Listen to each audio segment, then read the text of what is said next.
warahmatullahi wabarakatuh. Saya Indah Lestari Rahman SPD, calon guru penggerak angkatan 11 dari SD Impres 26 Ambon, Kota Ambon. Kali ini saya akan melakukan tugas aksi nyata modul 2.3 supervisi untuk akademik bersama rekan sejawat. Mulai dengan tahapan pra-observasi, kegiatan observasi, dan kemudian pasca observasi. Selamat menyaksikan. Assalamualaikum warahmatullahi wabarakatuh. Bu Fit, selamat pagi. Waalaikumsalam warahmatullahi wabarakatuh. Pagi. Oke Bu Fit, hari ini kita akan membicarakan tentang rencana supervisi pembelajaran yang akan Ibu lakukan besok. Ya besok ya Bu ya? Iya. Oke, untuk pembelajaran besok yang akan Ibu ajarkan itu mata pelajaran PKN dengan materi Pancasila ya? Iya. Penyamalan Sila-sila pada Pancasila. Iya, dalam baik. kehidupan sehari-hari. Ya, baik. Oke, kira-kira tujuan pembelajarannya apa itu? Untuk meningkatkan pemahaman belajar siswa tentang pengamalan Pancasila dalam kehidupan sehari-hari. Oke, baik Bu ya. Oke, untuk meningkatkan pemahaman siswa terhadap penyamalannya. Pengamalan Pancasila dalam kehidupan sehari-hari. Oke, baik Bu. Untuk aspek pengembangannya itu apa kira-kira? Saya akan menggunakan pembelajaran diferensiasi untuk meningkatkan pembelajaran siswa yang beragam. Baik Bu. Yang meliputi konten, proses, dan produk. Iya. Ya Ibu, untuk pembelajaran berdiferensiasi konten, proses, dan produk ini kira-kira kontennya seperti apa Ibu? Gambar-gambar, LKPD, dan slide materi. Oke, itu yang Ibu siapkannya? Iya. Oke, untuk prosesnya ke depannya nanti bagaimana diferensiasi konten? Oke. Prosesnya, siswa bekerja dalam kelompok sesuai profil belajar siswa. Ini kelompok yang pertama untuk siswa yang tingkat pemahamannya lebih cepat. Kelompok yang kedua untuk siswa yang tingkat pemahamannya sedikit rendah. Sedangkan kelompok yang ketiga untuk siswa yang tingkat pemahamannya rendah sekali. Iya, berarti Ibu bagi berdasarkan profil belajar murid nih. Iya. Berarti yang tinggi, yang sedang, dan yang kurang. rendah. Iya. Baik Ibu. Kemudian kira-kira area untuk Diferensiasi. kontennya, untuk produk yang dihasilkan tuh apa kira-kira? Hasil kerja LKPD siswa yakni menyesuaikan gambar sila-sila dengan sila yang ada pada Pancasila. Iya, jadi nanti produk yang dihasilkan tuh anak-anak dapat menyesuaikan kalimat-kalimat sesuai dengan lambang-lambang sila. Iya, baik. Oke. Kemudian yang berikutnya kira-kira area pengembangan yang hendak dicapai pada pembelajaran ini apa? Area pengembangan yang dikembangkan adalah kompetensi pedagogi, yaitu keaktifan siswa dalam belajar. Metode yang akan saya gunakan yaitu problem based learning, yakni siswa menganalisis sikap-sikap sesuai pengamalan Pancasila dalam kehidupan sehari-hari dalam diskusi kelompok, kemudian mempresentasikannya ke kehidupan kelas. Jadi anak-anak bisa menganalisis sikap-sikap yang mencerminkan sila-sila Pancasila dalam kelompok, lalu sesuaikan dengan gambar-gambar tadi, Pancasila, kemudian mereka mempresentasikan. Oke, iya. Baik, berarti kali ini saya akan fokuskan ke pengamatan keaktifan siswa ketika mereka diskusi dan ketika mereka presentasi. Ya, oke, Ibu bisa menggunakan format pengamatan yang saya berikan. Baik, oke Bu Fit, terima kasih. Sampai bertemu di pelaksanaan supervisi nanti. Assalamualaikum. Waalaikumsalam.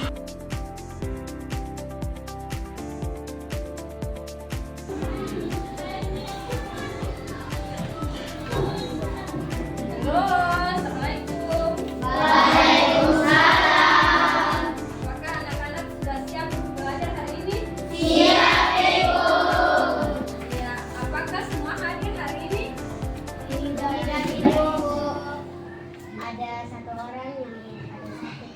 Saya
Jadi sudah menghafal atau membacakan Pancasila ya.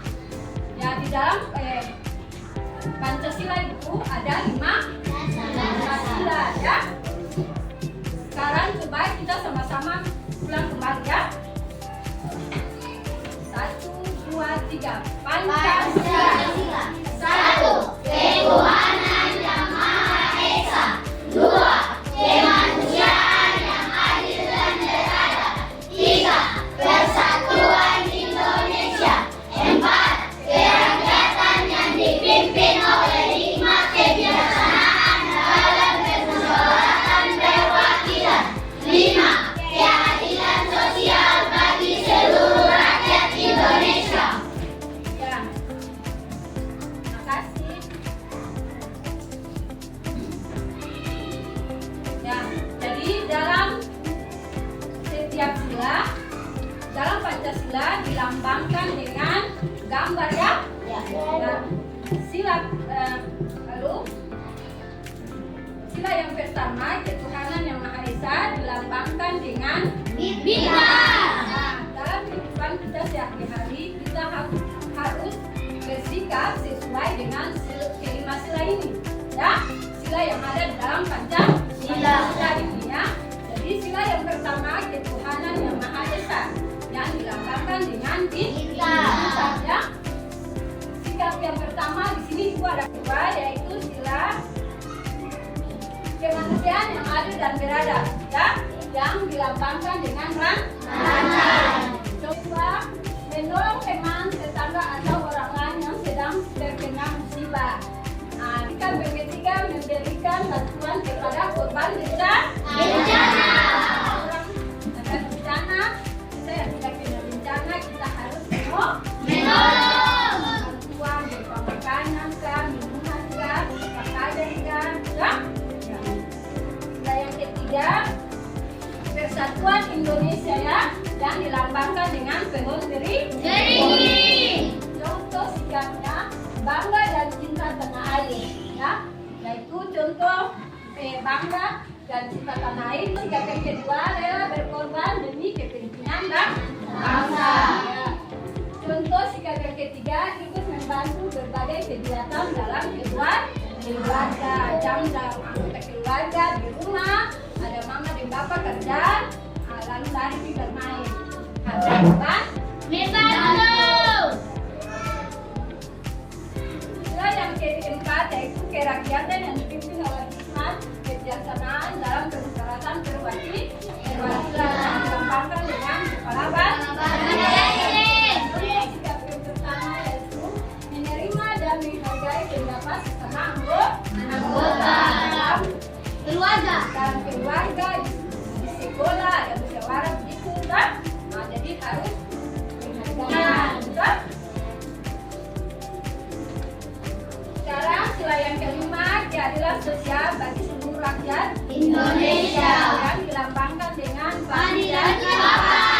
Ya, contoh sikap yang pertama bersikap adil dan tidak membeda-bedakan terhadap semua orang tanpa memandang latar belakang sosial, budaya, ekonomi dan Budaya. Jangan bermain bersama dia dulu, dia orang kaya kah, orang miskin kah, dia dari suku mana kah, mana tidak boleh. Semua warga negara Indonesia. Yang kedua, menghormati hak asasi dan kehormatan setiap individu. Setiap orang ada punya hak ya, hak sekolah, hak memilih agama, ya. Dan ketiga, menghargai hasil karya orang lain yang bermanfaat bagi kemajuan dan kesejahteraan bersama. Ya. Jelas, contoh sikap-sikap yang harus kita lakukan di kehidupan saya, kehidupan sehari-hari, baik di rumah, di lingkungan sekolah ataupun di lingkungan masyarakat. Ya. Dari contoh-contoh itu tadi, siapa yang mau memberikan contoh yang lain dari yang pertama, sila pertama, ketuhanan yang Maha Esa? Siapa yang mau contoh yang lain?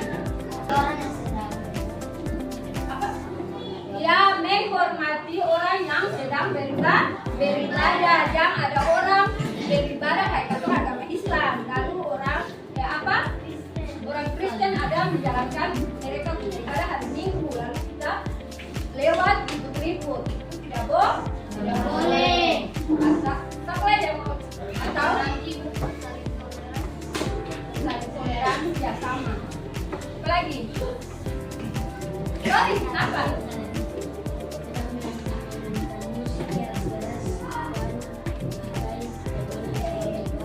Iya, tidak boleh kalau rumah dekat gereja, lalu ada orang sampai yang di gereja lalu putar musik atau suara musiknya dikasih kencang, kasih suara besar-besar. Tidak boleh. Berarti tidak menghargai. Ya, contoh musik atau suara musiknya dikasih kencang, kasih suara besar-besar. Tidak boleh. Berarti tidak menghargai. Ya, contoh sila yang kedua.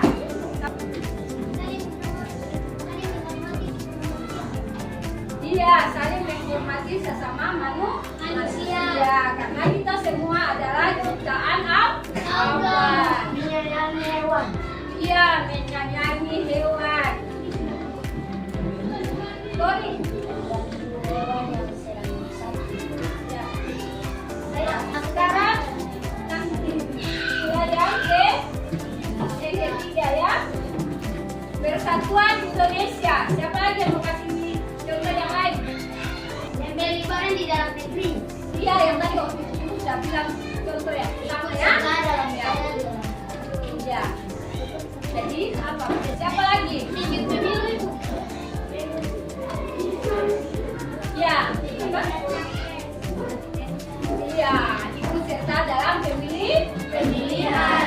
Kamu masih SD berarti kamu belum bisa Pemilihan. Nanti dulu sudah tahun ke atas baru bisa ya dari contoh. Nah, nanti habis ini ada kerja kelompok. Nanti ibu bagi LKPD ini. Lalu kerja kalian diskusi. Masing-masing kelompok hanya dapat satu lambang sila. Lalu kalian sesuaikan memberikan contoh-contoh atau sikap-sikap yang mengamalkan sila tersebut. Ya? Kita Sebut ekspresi. Aku marah. Aku kaget. bagi LKPD, lalu kalian di sini. Bukan satu sih, lambang sila ya, lambang silanya. Ya, lalu kalian isi tiga contoh. Jika dia menunjukkan pengamalan sila pertama. Sila ya.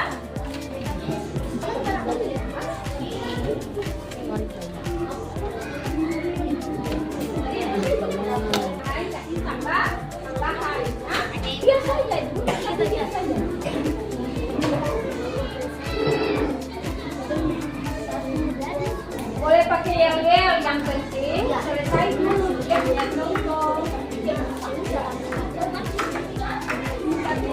Selesai baru isi yel-yel.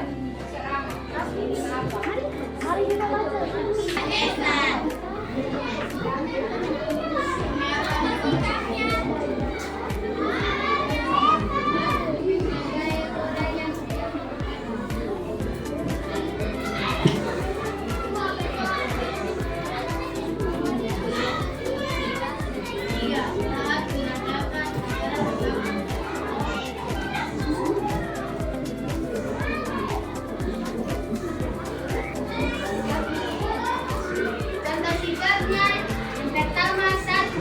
Saling mencintai sesama manusia. 2. Menerapkan nilai-nilai sopan santun dan etika dalam berinteraksi dengan orang lain.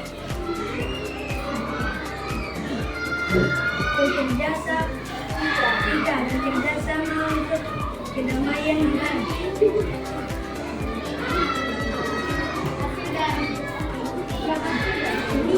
Sekian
kehidupan sehari-hari walau di sekolah, di rumah, dan di masyarakat.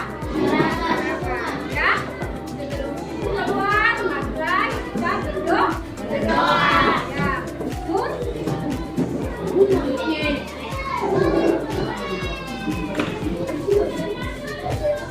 Yaman.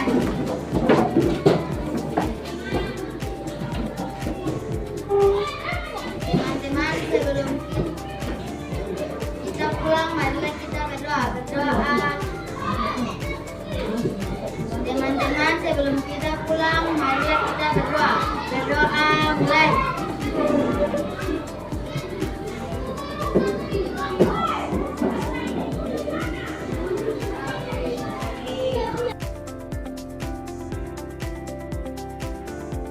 Assalamualaikum warahmatullahi wabarakatuh. Bertemu lagi bersama saya Indah Lestari Rahman, SPD, calon guru penggerak angkatan 11 dari SD Impres 26 Kota Ambon. Hari ini saya ditemani oleh ibu pengajar praktik saya, Ibu Teleta, lalu Ibu Sapitri Selang sebagai guru yang saya supervisi kemarin.